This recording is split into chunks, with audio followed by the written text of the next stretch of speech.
Welcome back to another video by me, the Undead Mechanic. Today we'll be looking at some vintage boutique wheel sets and try to answer one simple question. Are they worthwhile for your application? These are a few examples I had available in the shop. A mix of 26-inch and 700C to illustrate that the deciding factors are common between mountain and road, with American, French, and Italian manufacturers also showing it's not limited to a specific country. This vintage Kona was the genesis of this video. A great example of a vintage build including a Rolf low spoke count wheel set. The wheel set alone helps to visually set this build apart from many others. So why not plunk down the extra cash for a bit of flashiness?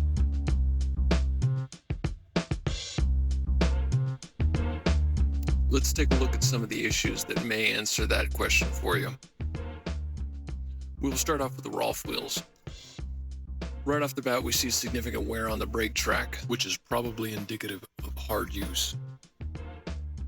Also, the staggered pair of spoke pattern that makes this model interesting makes it very difficult to maintain, in that a replacement rim would be very difficult to acquire. It is eyeleted, which was a feature of higher end rims, but with heavy use these eyelets can sometimes separate, creating another problem.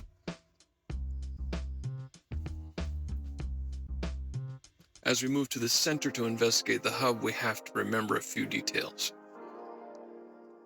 The hubs and rims are drilled to work in unison.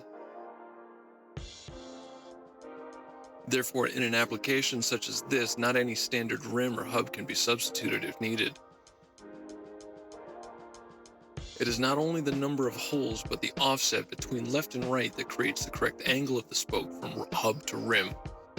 If the hub has not been maintained and the bearing surfaces are worn out of specification, a substitute hub, other than this exact model, would be nearly impossible to find. The options of finding someone willing to regrind bearing surfaces if they are too far gone is not impossible, but to have someone do it as precisely as needed would be probably cost prohibitive. Now for a road example of the same concepts, but even more proprietary. The Campagnolo Vento, Zonda, and Chamal wheels. Revolutionary in their time, still stunning to this day. But we have to recognize that rims were expected to have a lifespan. Rim brake tracks are only so thick, with continued use will wear to the point where they are unsafe. When a straight edge is placed along the brake track, you can see the concave shape that has been worn into the brake track. These high spots that I'm pointing at here were the original height of this brake track.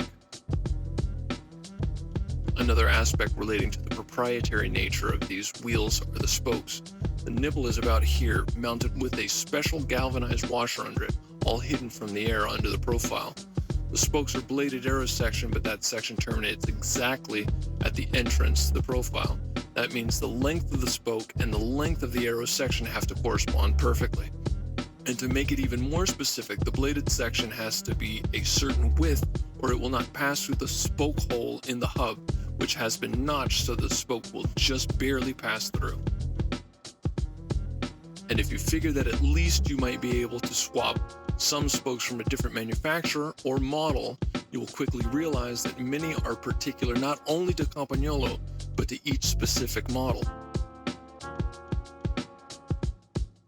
So if you consider that breaking a spoke will probably mean not being able to mount the wheel to original spec, and that will immediately take the value down, each ride becomes a bit more prone to anxiety than one would like.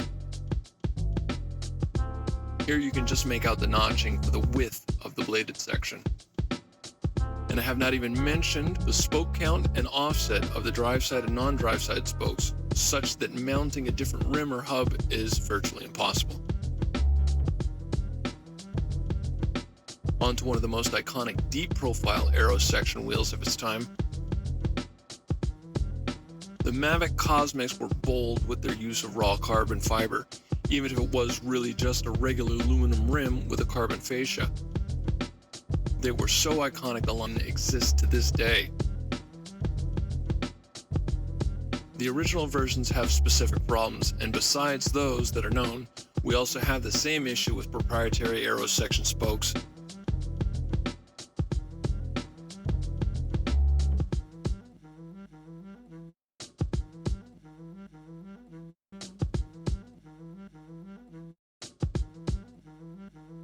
But this time they are also straight pull with special nipples. Where the Campagnolo spokes could not be tensioned without removing the tube, tire, and rim strip, the Cosmic spokes cannot be removed without first removing the axle, making a broken spoke a much more laborious task. Which is, of course, only even possible if you are lucky enough to have the proper spoke to replace it.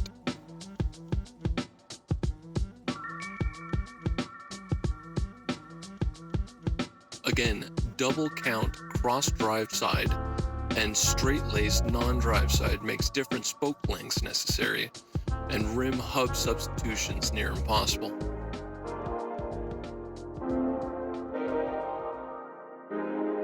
So in summation, do vintage boutique wheels look amazing? No question. But are they practical for daily use? For most people, the answer is resounding no. Do I still love them and want to see them on museum builds? A resounding yes.